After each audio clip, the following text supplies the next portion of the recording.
sempre na primeira quarta-feira do mês. Então, acredito que é possível atender essa solicitação. Amém. Essa não é a primeira, é a segunda, né? Porque a inauguração foi sexta-feira, né? Então agora está aprovado? Aprovado. Então está bom demais, graças a Deus. Então quero convidá-los hoje. Eu vou planejar alguma forma de ensinamento prático para fazer uma sequência nas quartas-feiras. Que aí vocês podem convidar outras pessoas para virem e tal.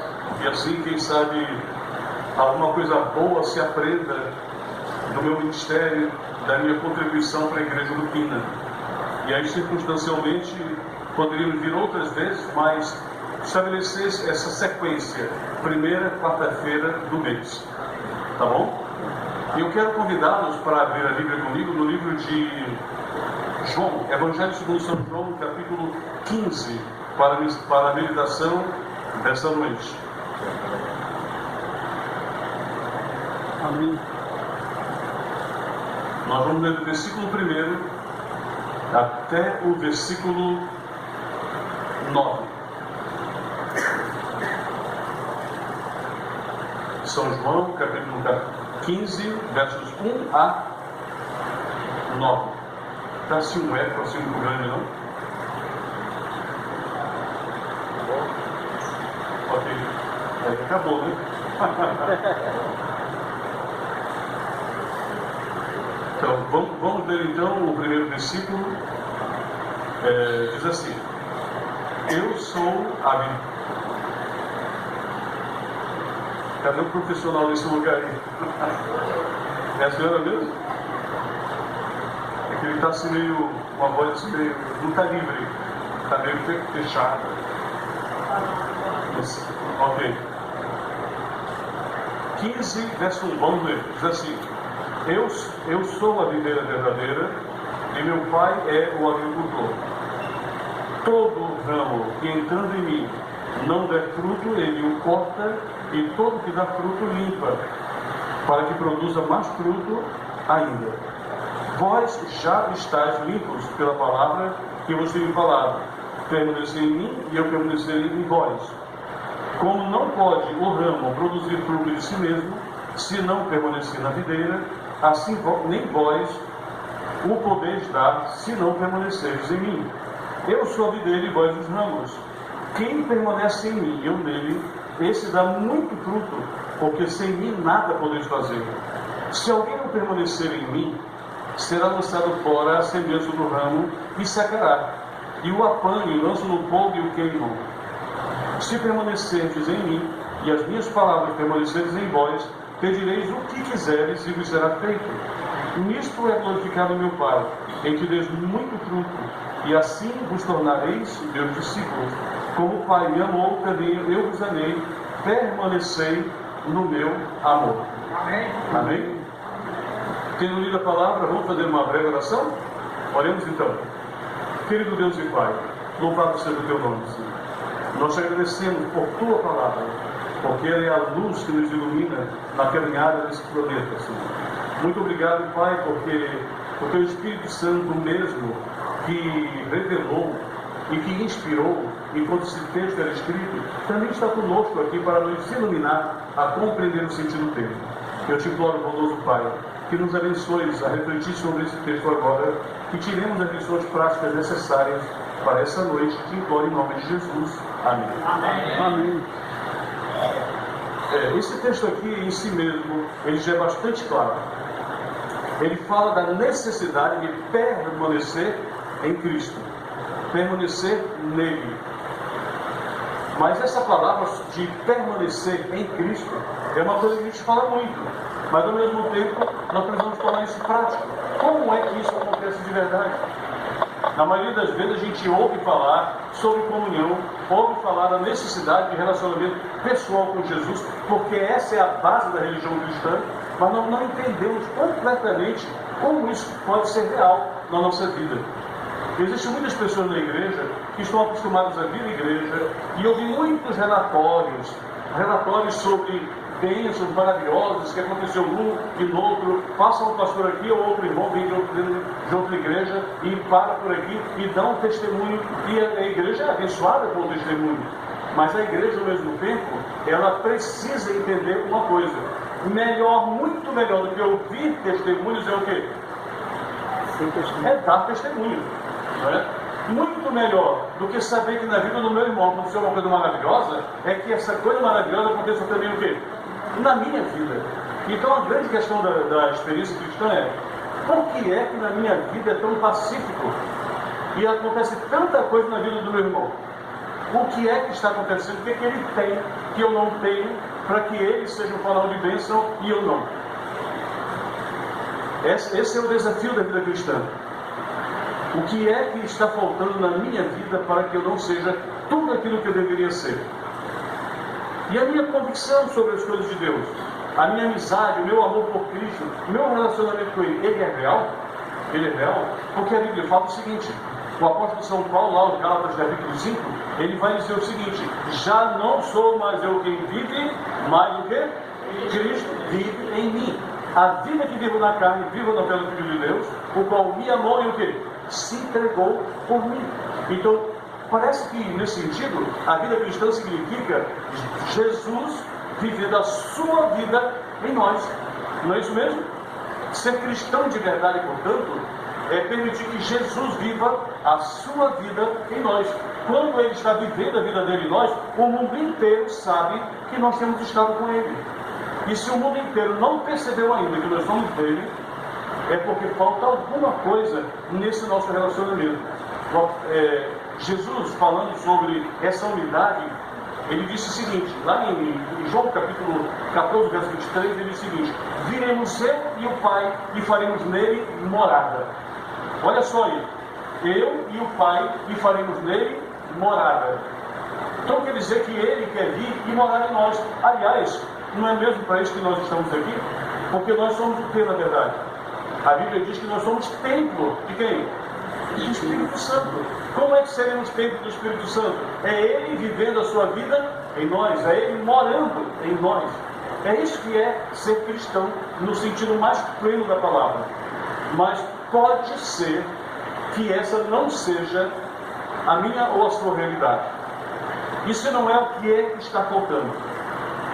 Alguém poderia pensar assim: talvez precise de alguma coisa bem complexa, esotérica, mística, mas nada disso é necessário. Eu só preciso viver a minha vida em conformidade com as orientações claras que eu recebi de Deus. Só isso, para produzir o fruto que eu tenho que produzir. O fruto do Espírito, que é exatamente alegria, amor, alegria, paz, o que mais? Longanimidade, benignidade, bondade, fé, mansidão e domínio próprio, diz a Bíblia. Contra essas coisas não há o quê? Não tem lei. Não tem lei contra essas coisas. Então, nós precisamos desenvolver relacionamento. Vocês conhecem alguém que tem um relacionamento com Jesus digno de chamar a atenção?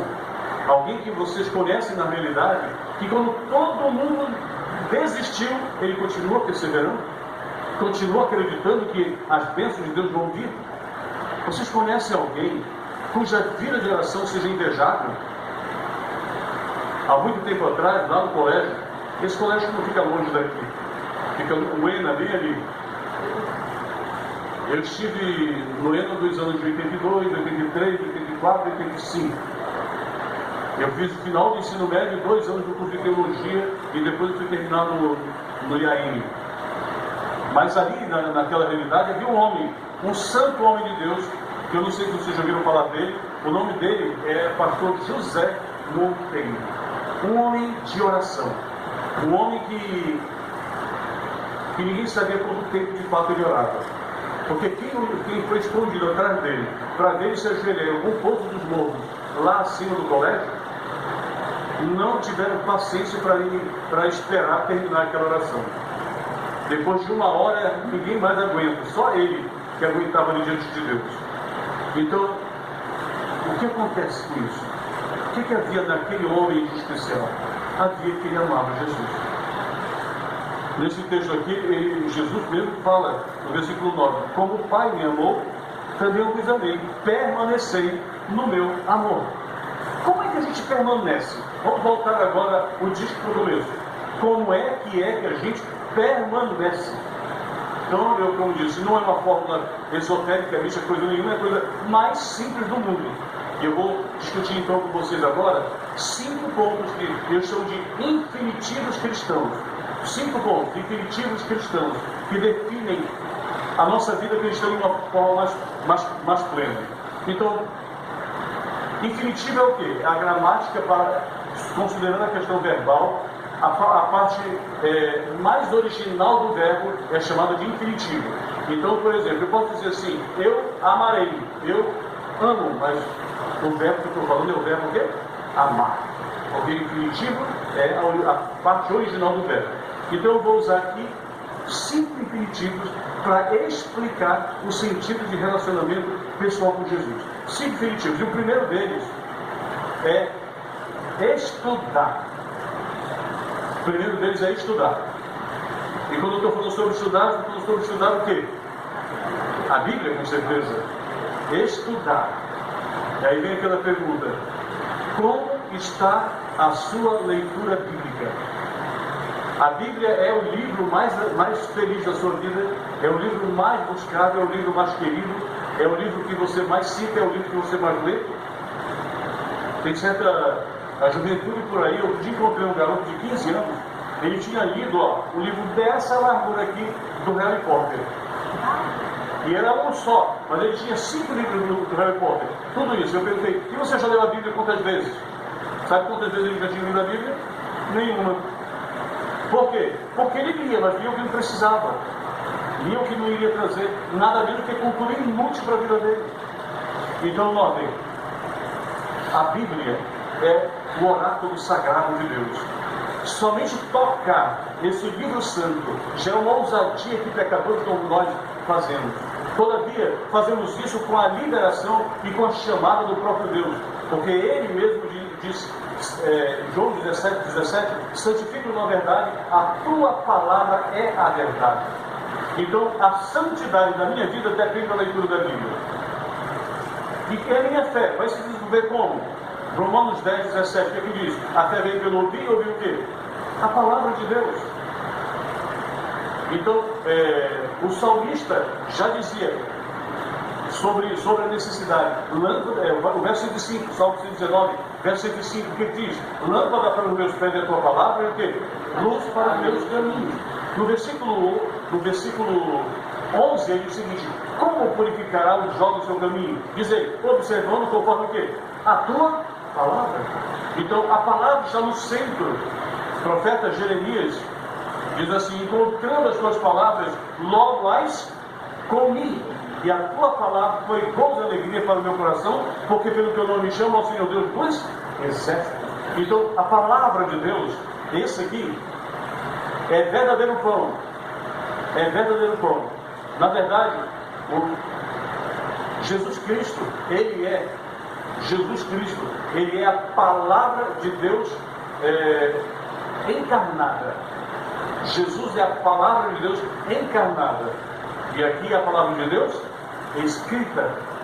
Quando eu leio esse livro, como na linguagem do profeta Jeremias, que aparece também lá no Apocalipse capítulo 10, comer a palavra, quando eu como esse livro santo, é como se estivesse comendo a carne do livro.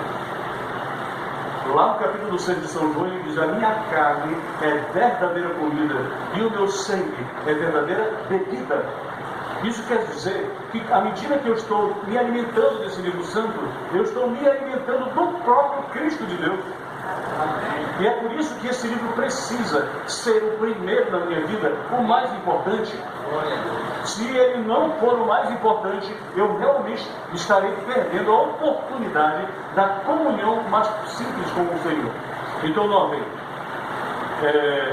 a palavra de Deus, o apóstolo São Paulo, Hebreus 12, as 4, verso 12, diz: a palavra de Deus é viva e eficaz. e mais penetrante do que qualquer espada de 2 gumes, e vai até o ponto de juntas e medulas, alma e espírito, e é apta para discernir os pensamentos do coração. Então esse livro precisa trabalhar a minha vida, é a palavra de Deus. Tanto quanto mais eu leio, mais eu aprendo. É como dizer, escondi a tua palavra no meu coração para não pecar contra ti. Eu preciso ter essa relação de intimidade com a palavra de Deus, ou eu não estarei naquela relação de intimidade com o Senhor. E esse é exatamente o problema. Sabe uma coisa? Hoje em dia tem muita coisa para distrair a leitura da Bíblia, não é? Nós temos, bendito do celular, esse toma um tempo miserento. Aí temos a televisão ainda, temos os jornais, temos as fofocas, as conversas, etc. Tudo pode nos distrair. Mas eu preciso entender uma coisa. Vamos lá, eu quero, para explicar melhor, Deus, colocar nos seguintes termos. Deus poderia ter dito para mim e para você o seguinte: você quer se salvar? Então, guarde o sábado direito, dê o dízimo direito, se vista como um crente, faça as coisas que convêm ao Filho de Deus, faça isso. Se Deus tivesse me dito coisas para fazer, será que eu conseguiria ser salvo? Sim ou não? Ficaria um pouco difícil, não ficaria não? Porque, na verdade, muitas pessoas, quando pensam em vir para a igreja, elas não tomam decisão, sabe por quê? Porque elas têm medo de não cumprir todos os requerimentos da igreja. Tem muita gente que pensa assim: bem, eu vou para a igreja, eu quero ir para a igreja, eu amo Jesus, mas quando eu estou lá eu penso que eu tenho que fazer tanta coisa para Ele, eu fico até com medo. E acabo não entrando na igreja porque eu tenho medo de não cumprir. Me batizo e não vou cumprir, então é melhor nem me batizar. Eu acho isso aí um medo até razoável. Muita gente tem esse medo. Mas o detalhe é que a palavra de Deus e o Evangelho não me dizem que eu tenho que cumprir todas essas coisas para me salvar. E Deus não me pede para fazer essas coisas. O que Deus pede para mim e para você? Vem para perto de mim. Vem para perto de mim. Fica perto de mim, que eu vou fazer com que o fruto da verdade aconteça na sua vida. Você entendeu a diferença aí? Então, se você aprender a andar com Cristo, não é você que vai fazer, é Ele que vai fazer a boa obra em você. Porque a Bíblia diz assim: aquele que começou a boa obra, a concluirá até o dia de Cristo Jesus. É Ele que vai fazer a obra. Então, qual é a minha parte? A minha parte é ficar perto dele. Essa é a minha parte. Então, o que ele me pediu para fazer é coisa que eu posso fazer para ele, até que a vida dele se reproduza na minha vida. Então, o que eu posso fazer para ele? Para começar, será que eu consigo me disciplinar e separar um tempo para a leitura da Bíblia? Sim ou não? É possível eu fazer isso? Sim ou não? Sim, isso é uma coisa que eu posso fazer. É só me disciplinar e começar a ler a Bíblia como eu devo. Essa é a questão. Então, eu não preciso cumprir todos os preceitos, eu preciso ficar perto dele. Se eu ficar perto dele, é ele que vai fazer com que a minha vida reproduza o exemplo da vida de Cristo na terra. Ele vai viver a vida dele em mim. Essa é a experiência do cristão verdadeiro. Então, a primeira coisa é estudar a Bíblia. Fazer uma pergunta aí: quem já leu a Bíblia pelo menos 30 vezes? Levanta a mão aí. Eu pedi algo demais, foi? 30 vezes, por dia, por ano. A Bíblia inteira. Todo ano eu faço o ano dele. Amém? Já faz quantos anos? Faz 6. Quantos? 6. 6 anos. 6 anos. Continue, viu? Não. Continue. E aqui, irmão? 5 vezes? 5 vezes. Bem, eu sou adventista, tenho 46 anos. Então, nesses 46 anos, eu já li a Bíblia 30 vezes. Amém. Mas eu estou em falha. Porque eu deveria ter lido quantos? 46, né? Eu estou devendo para Jesus. E estou correndo para ver se eu pago. Então, leitura da Bíblia é a coisa mais básica na experiência cristã. Não teve leitura da Bíblia, você nem começou o beabá do que significa ser um cristão. Segundo infinitivo. O primeiro é estudar. E o segundo é orar. Como está, querido irmão, a tua vida de oração? Você ora só na igreja? Ou você ora em casa bastante? seguindo aquilo que diz lá em Mateus capítulo 6, quando tu orares, fecha a tua porta e ora ao teu Pai em secreto, que ele em secreto te compensará. E aquela oração que é feita no oculto, somente diante de Deus, ela é muito mais valorosa do que a oração que a gente faz aqui na igreja. Não que ela não tenha valor, ela tem muito valor, mas aquela lá é mais importante. Porque ali é onde eu demonstro a minha relação pessoal com Deus. Ok? É quando você clama no fundo da alma e não tem ninguém para ver. Ninguém para ver, só você e ele. A oração é exatamente a segunda parte da vida cristã mais necessária. Então vejam só, Jesus, a Bíblia diz que ele próprio gastava muito tempo em oração. E eu fico me perguntando assim, Jesus era o Filho de Deus. Por que ele orava tanto? Ele precisava orar para se santificar? Não, porque nem pecado tinha. Mas ele orava voluntariamente. Orava porque tinha saudade do Pai. Orava porque a atmosfera celeste estava longe dele. Ele precisava entrar naquela atmosfera. E entrava apenas através da oração. Sabe, Deus quer que eu e você oremos. Aliás, a senhora Maggi diz que Deus quer lhe dar e quer dar a você muitas coisas, mas só o fará em resposta ao quê? A oração. Sabe por que é necessário que eu ore? Porque existe um grande conflito entre o bem e o mal. Então imagina, se Deus tivesse que me dar tudo o que eu quero sem eu nem orar, ele seria injusto. No dia do juízo, sabe o que aconteceria? O inimigo de nossas almas ia acusar Deus de injusto, porque tirou desse, deu tudo para esse e não deu para aquele lá. Então, se Deus desse tudo de graça assim, de mão beijada, como se fala, nós não iríamos, ele seria injusto. Mas quando nós oramos, aí nós fazemos uma coisa diferente, porque nós falamos ao universo, liberando a Deus para que ele atenda a nossa oração. Quando Deus entra na história, isso é chamado de o dedo de Deus ou milagre. Agora, ele quer fazer milagre, mas ele não pode fazer milagre sem que eu clame, sem que eu busque. Porque senão ele estaria sendo injusto e seria acusado de injustiça no último dia. E ele não pode permitir isso. Então, a oração, ela é exatamente a porta do céu aberta para mim e para você. Tem 3 citações da senhora Maggi que eu vou mencionar agora, que eu acho que vale a pena. A primeira definição que ela faz, que é muito bonita, é o seguinte: orar é o abrir do coração a Deus como a um amigo. Aí está, Jesus quer ser meu e seu amigo. Ele é Deus e ele quer ser meu amigo. É extraordinário isso. Guilherme Miller, uma das citações mais interessantes sobre a vida dele, diz assim: quando ele aceitou o Cristo de verdade na vida dele, ele diz assim: encontrei nas Escrituras meu consolo e em Jesus um amigo. O amigo é aquele que a gente corre para ele com facilidade. É o confidente. É aquele que a gente conversa com liberdade. É aquele que a gente não tem dificuldade de tratar. Esse Jesus é o nosso amigo especial. Então, orar é o abrir do coração a Deus como a um amigo. Se houver mais e mais intimidade, haverá mais tempo gasto, haverá mais oportunidade. E é esse é exatamente o projeto de Deus. Agora, outra definição.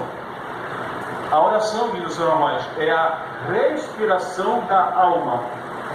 Já viu isso daí? Já ficou muito tempo sem respirar? Quem já ficou mais tempo sem respirar aqui? Quantos minutos? Aí, irmão, quantos minutos? 5? Peraí, deixa eu entender. 5 segundos? É muito pouco, não dá para suportar mais do que isso. Olha, eu já fui pastor da 223 e podia me contar umas histórias que a gente viveu lá. E o meu marinheiro, ele ficava 3 minutos e meio debaixo d'água.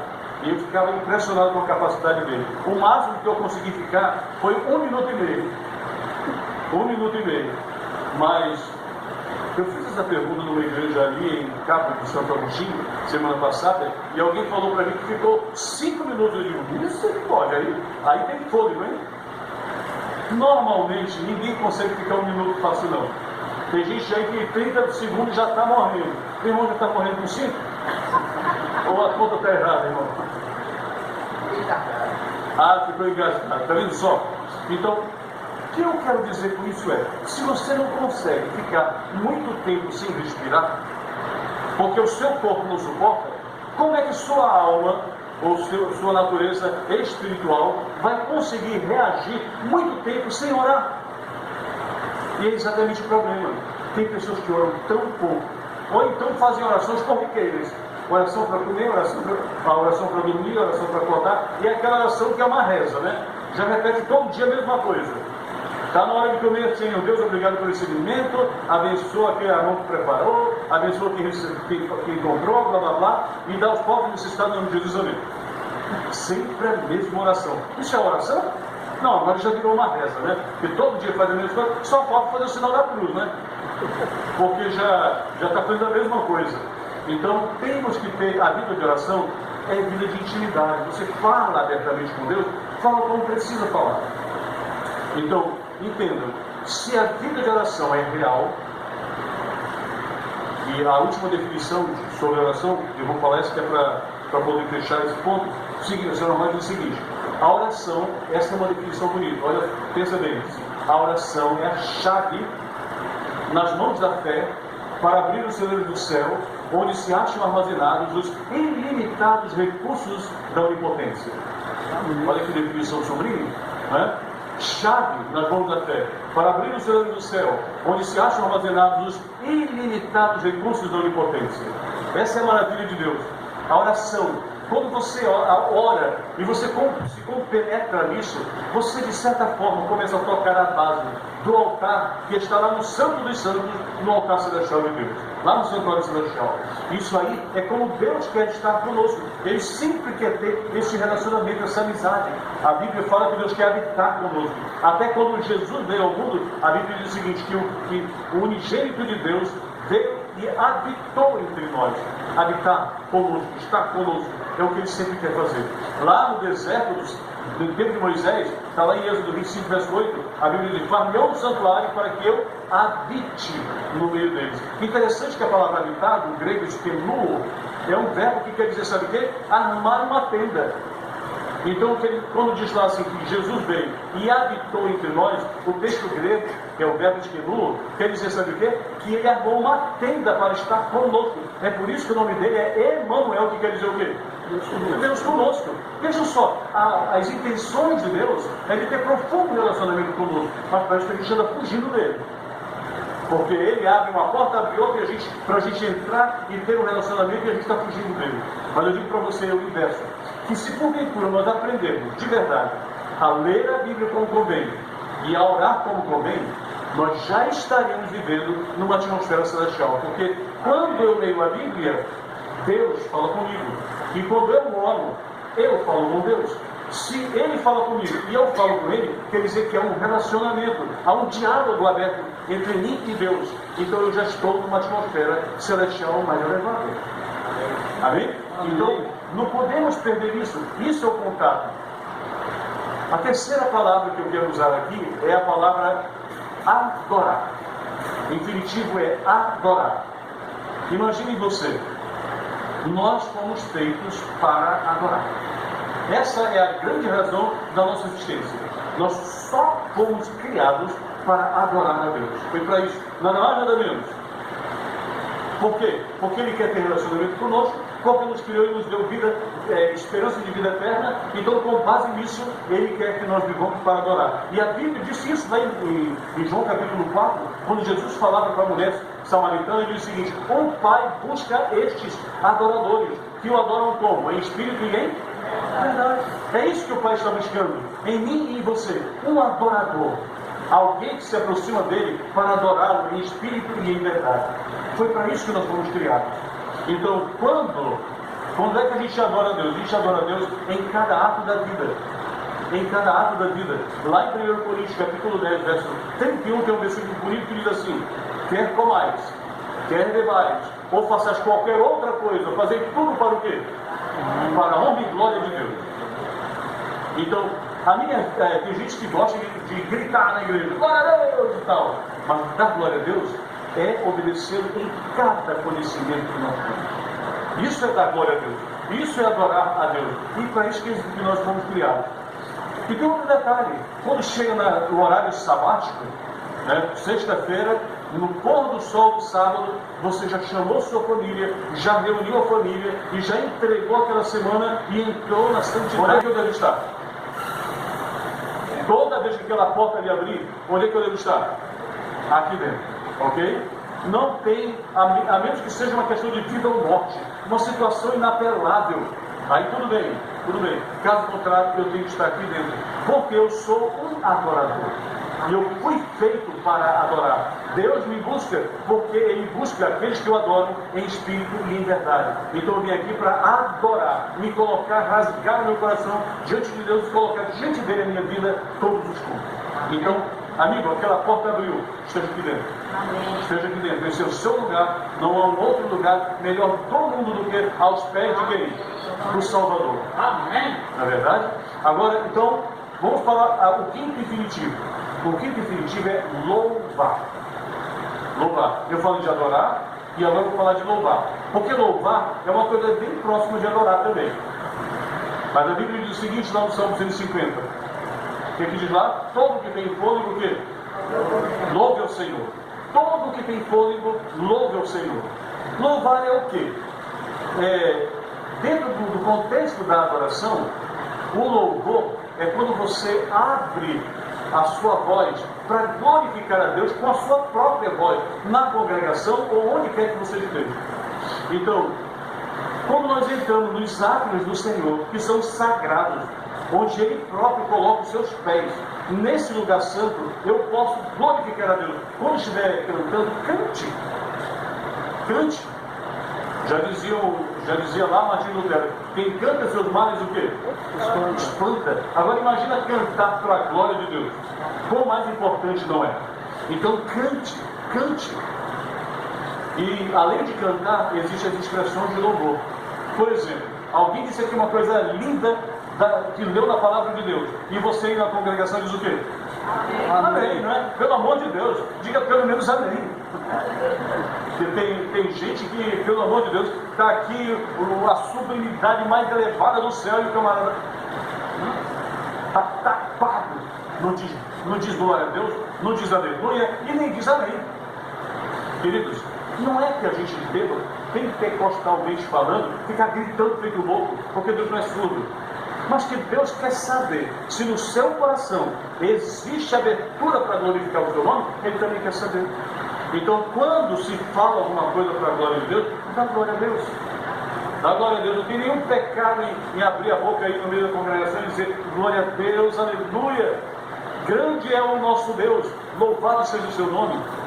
Agora, então, louvar é isso. Você está aí na vida comum, viu uma coisa acontecer, um milagre aconteceu, um acidente e a pessoa não morreu, você viu aquilo, você fala o quê? Dá glória a Deus. Você está em sintonia, você sabe agradecer, porque Deus é vivo e real na sua vida. Entenderam bem? Então essas expressões, elas precisam acontecer. A Bíblia diz que da boca da criança se tira o perfeito louvor. Por quê? Porque a criança é simples. Ela consegue entender que a obra é de Deus ou não é. Tem gente que Deus está operando a maravilha maior, ele está dando, está achando que é qualquer outra coisa, menos Deus agindo na vida dele. E é uma lástima, porque agindo Deus, como é que diz a palavra? Quem o impedirá? Agindo Deus, quem o impedirá? Nós precisamos que Ele haja mais na nossa vida. Você percebe? Nós estamos falando aqui, eu já falei de 4 coisas. Eu falei sobre orar, eu falei sobre estudar a Bíblia, falei sobre adorar e sobre louvar. E eu vou agora falar sobre a última parte. Eu quero que você entenda uma coisa. Na hora em que você já está vivendo a dimensão de uma vida na qual há estudo da palavra, a oração verdadeira, a adoração pronta e imediata e a louvor espontâneo e real, sabe o que vai acontecer? A terceira coisa, a quinta coisa, você vai começar inapelavelmente a testemunhar. Amém. Vai começar na hora. Sabe por quê? Porque a Bíblia diz assim, a boca fala, o coração está o quê? Se você está cheio de Cristo, não tem como evitar. Você vai testificar, você vai falar das coisas de Deus. Por quê? Porque você não pode evitar. Você lembra quando levaram Pedro e João, estavam ali na frente da Porta Formosa e tinham ali um camarada que não andava, né? É um coxo de nascença. E aí então, quando eles viram Pedro e João, eles olharam para ele, aliás, o coxo olhou para ele e pediu uma esmola. Pedro e João olharam para ele, fitaram nos olhos e disseram assim: não temos prata e nem temos ouro, mas o que temos, isso te damos. Em nome de Jesus Cristo, o Nazareno, levanta aí, anda. Amém. Naquela hora, aquele camarada, ele de um salto, começou a dar glória a Deus, pulando de um lado para o outro, foi um alvoroço, dando glória a Deus, porque quem recebe a graça de Deus não pode ficar calado. Aí o que acontece? Pedro e João foram presos. E quando eles estavam lá no Sinédrio, aqueles homens da lei, sacerdotes e escribas e fariseus disseram: absolutamente não falem mais no nome de Jesus. E aí então a Bíblia diz assim, lá em João 5:29, Pedro e João olhando para ele, falou assim: não podemos deixar de falar do que temos visto e ouvido. Não podemos deixar de falar. Como deixar de falar das maravilhas de quem fez tantas coisas no nosso meio? É impossível calar a boca. Eu acho que o cristão verdadeiro, ele é um gato fofoqueiro. Já viu? O fofoqueiro é aquele camarada que ouve uma conversa, ele tem que dizer de qualquer jeito. Infelizmente nem sempre é uma coisa boa. E nem sempre é para edificar quem está ouvindo. Muitas vezes é só para contar mesmo. Pois bem, vai contar uma boa história? É por isso que o Evangelho, a palavra Evangelho, vem de duas raízes gregas, quer dizer, Evangelion, que quer dizer boa nova. É uma boa notícia. Quando tem uma boa notícia, a gente gosta de falar. Igual, por exemplo, o pessoal que gosta de futebol aí, se o Brasil ganhar a Copa do Mundo, vamos gritar para todo lado. E como é que nós não falaríamos sobre as coisas de Deus? E gritaríamos sobre as coisas de Deus em todo lugar onde nós estivermos. Quando o Filho de Deus, onde ele passa, ele tem um folheto para dar para o incrédulo. Ele tem uma palavra de salvação para dar para o pecador. Ele tem uma forma de fazer alguma coisa para dizer que Jesus vive. E é por isso que ele é feliz. Percebe?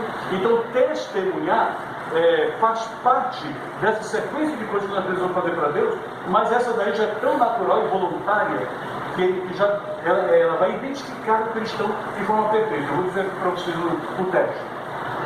Sabe qual é o teste do cristão? Aquele ali é um bom cristão. É mesmo? Por quê? Ele vem na igreja, ele prega. Ele, quando faz orações, são orações bonitas e tal. Ok, tudo isso muito legal, muito bom. Mas o teste do cristão não é esse. Nem é se ele vai no sábado, se ele não come carne de porco, se ele vem. Não, nada disso é o verdadeiro teste. Essas coisas são coisas que a gente tem que fazer naturalmente. O verdadeiro teste do cristão é o tanto quanto ele está preocupado em dizer ao pecador ao seu redor que Jesus está vivo, que Jesus salva, que Jesus transforma, que ele vai poder ser salvo se ele crê no mesmo Cristo que nós estamos crendo também. Então, se existe esse fervor missionário, então é porque é um verdadeiro discípulo. Aliás, será mais mesmo que diz, vocês conhecem o texto, o o seguinte: todo verdadeiro discípulo nasce no reino de Deus como o quê? Como um quê? Um missionário. Todo verdadeiro discípulo nasce no reino de Deus como missionário. Então o teste é se você realmente é um missionário. Se você não tem nenhum interesse em falar de Jesus para ninguém, se você não tem nenhum interesse em dar estudo bíblico para ninguém, em convencer ninguém do Evangelho, tem um sério problema na sua vida. Porque a sua oração não é suficiente, a sua leitura da Bíblia não é suficiente, a sua adoração não é suficiente e o seu louvor não é suficiente. Porque quando todo ele for suficiente, é inapelável que você vai sair proclamando em todos os campos as maravilhas de Deus. Então que Deus, em sua bondade e misericórdia, ajude a mim e a você, com base em relacionamento de intimidade, permanecer no amor de Cristo, como Ele é a videira verdadeira e nós somos os ramos, que isso seja a minha e a sua realidade. Amém? Amém. Deus abençoe. Amém.